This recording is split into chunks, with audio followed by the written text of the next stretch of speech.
once again welcome back to my YouTube channel after so long time र आज चाहिँ हामी गर्दैछौँ हस्बैन्ड वाइफ रिपोर्टिङ नर्सरीबाट ल्याएको जुन चाहिँ हाम्रो इन्डोर प्लान्ट थियो तिनीहरूलाई रिपोर्टिङ गर्दैछौँ र यो मेरो रबर प्लान्ट अनि यो प्लान्टको नाम चाहिँ मलाई याद भएन तपाईहरुलाई याद छ भने कमेन्ट गरेर बताइदिनु होला र मेरो हस्बैन्ड चाहिँ रिपोर्टिङ गर्नुहुँदैछ अनि म चाहिँ भिडियो बनाउँदैछु यो नेक्स्ट रबर प्लान्ट यहाँ छ यो मैले कोलियस लगाएको थिएँ यहाँनिर अब यसलाई पनि निकाल्छु यो सेन्चेभेरिया यो रबर प्लान्टलाई चाहिँ मेरो हस्बैन्डले केयरफुल्ली निकाल्नु हुँदैछ रिमुभ गर्नु हुँदैछ र यसलाई राम्रोसँगले हामी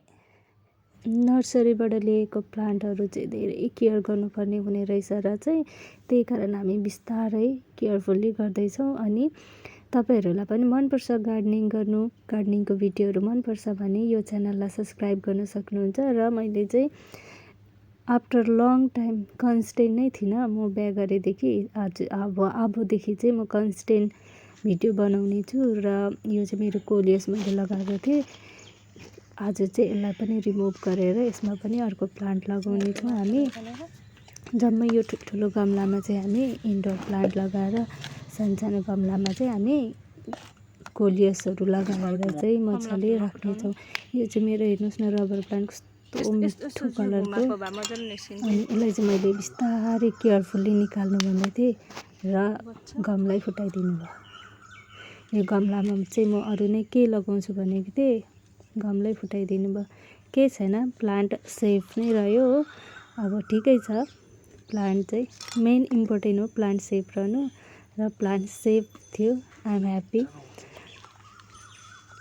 तपाईहरुले चाहिँ सोध्नुहुन्छ भने यो प्लान्ट हामीले ल्याएर कति दिनमा रिपोर्टिङ गर्यो भन्दाखेरि चाहिँ